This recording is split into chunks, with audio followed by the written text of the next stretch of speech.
NASA just launched a probe toward an object 100 times larger than an interstellar giant hurtling through our solar system.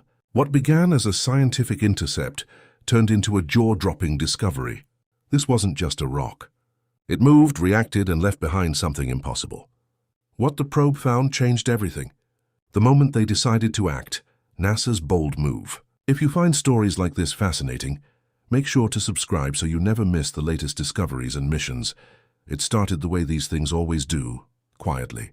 A single point of light, moving just a little too fast, carved its path across 3 consecutive sky frames. What looked like a flicker became a flag. Astronomers flagged the anomaly from survey data pouring in from Pan-STARRS and the Vera Rubin Observatory, then passed it to NASA's Minor Planet Center. Within 36 hours, X-100 had a preliminary designation and a problem. The object was coming in fast, much faster than any asteroid in the catalog.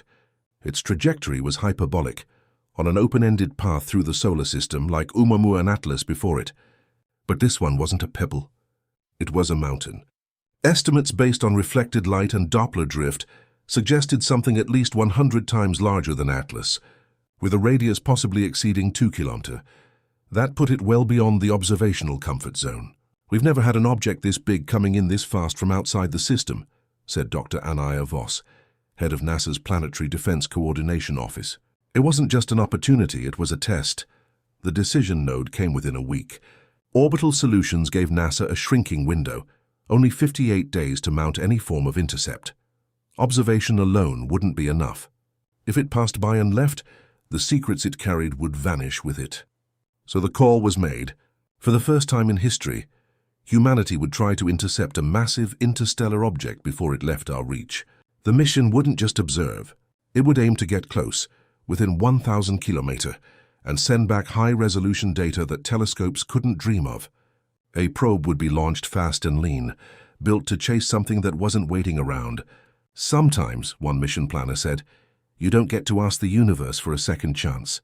But the size of X-100 wasn't the only reason to act.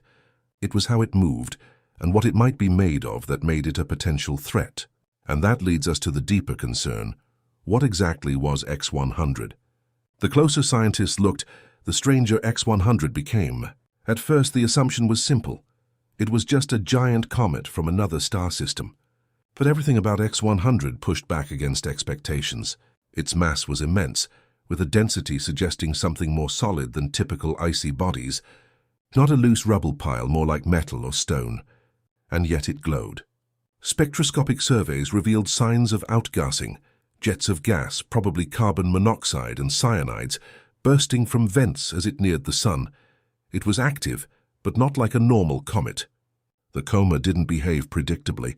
The tail curved in reverse. Some emissions appeared in unusual spectra, hinting at compounds not seen in any known comet. More worrying were the fragmentation models. If the object cracked under thermal stress, it wouldn't crumble. It would shatter into high-velocity fragments, each potentially catastrophic in a collision with satellites or future missions. This wasn't just about learning, warned mission analyst Xiao Jin. This was about preparing. If one of these gets captured by gravity in a future pass, we better understand what we're dealing with. And then there was its trajectory, a perfect inbound vector against the plane of the ecliptic. Retrograde odd, not just rare but statistically unnatural. Some theorized that X-100 was ejected from a failed star system, maybe even an ancient planetesimal tossed loose by a supernova. Others noted its acceleration profile, small but measurable, the same mysterious drift that made Oumuamua so famous. Was it natural? Possibly. Was it simple? Absolutely not. We're not saying it's artificial, one analyst said, but we can't say it's not either. And so the next move became even more urgent. If X-100 held secrets, it was time to go get them, which meant choosing how to intercept something that didn't want to stop. Reaching X-100 wouldn't be like chasing a moon or circling an asteroid. It was flying by at over 80 kilometers on a one-way escape trajectory. There would be no second pass, no orbital insertion, just one chance to intercept. NASA had only a few viable platforms ready to adapt. After heated internal debate, they greenlit a modified version of the Draco-class interceptor. Originally designed for planetary defense tests, It would launch on a Falcon Heavy stripped down for speed, carrying a compact spectrometer, high-resolution imagers, and a radiation-shielded data core. No sample return, just a flyby and a flood of data. The mission would need to leave Earth orbit within 29 days. That meant skipping traditional planning cycles. Engineers raced to reprogram the autonomous guidance systems, factoring in the object's high-speed trajectory and gravitational mechanics. To reach X-100, the probe would swing past the Moon for a gravity assist, then accelerate on a hyperbolic burn. Delta V was everything. The probe needed a precise velocity boost to match trajectories, not slow enough to fall behind, not fast enough to overshoot.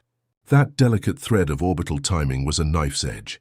Any deviation of just 0.1% in vector velocity could miss the intercept window by tens of thousands of kilometers. "We're threading a cosmic needle at 80,000 mass," said lead navigator Emma Kulich. "It's not a mission. It's a slingshot with one bullet." Communications would be limited to short bursts relayed through the deep space network with multi-minute lags. That meant the probe had to think for itself. It would switch to auto-intercept mode 48 hours before closest approach. No corrections allowed after that.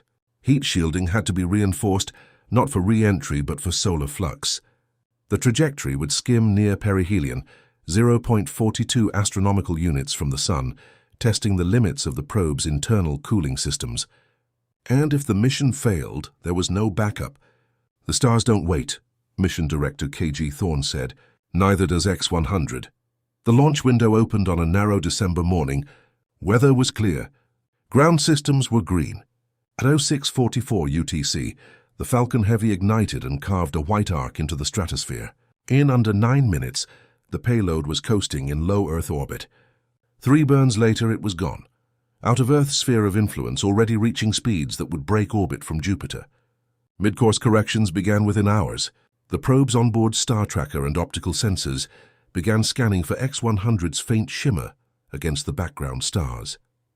Telemetry from Earth guided its position for the first few days, but once it crossed the halfway mark, light lag became a wall. Instructions from Earth would take too long to arrive. It was time for the probe to decide on its own. Every 90 seconds it recalculated its trajectory. Every movement had to account for solar pressure, minute gravitational tugs, and the growing distortion of spacetime as it approached its solar perihelion.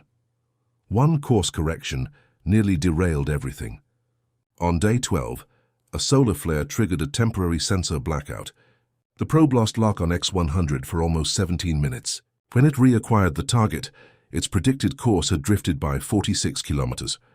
Engineers scrambled to update onboard logic in time, but the craft held.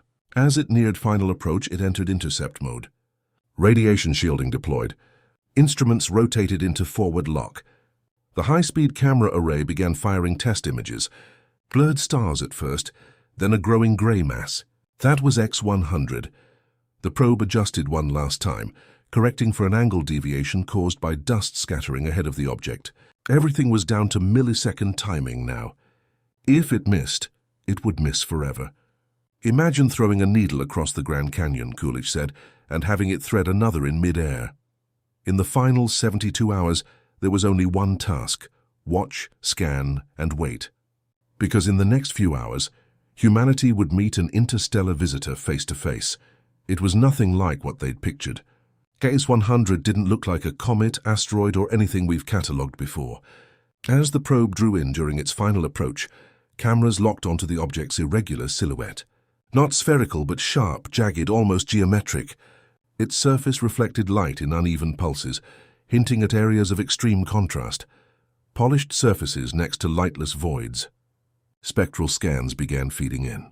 Instruments searched for common volatiles, water, ice, carbon dioxide, methane, but the results made little sense. The emissions showed non-standard absorption lines, suggestive of complex organics or unknown silicates. One spectrogram even hinted at trace elements of technetium, an unstable metal that shouldn't appear in nature without active nuclear processes.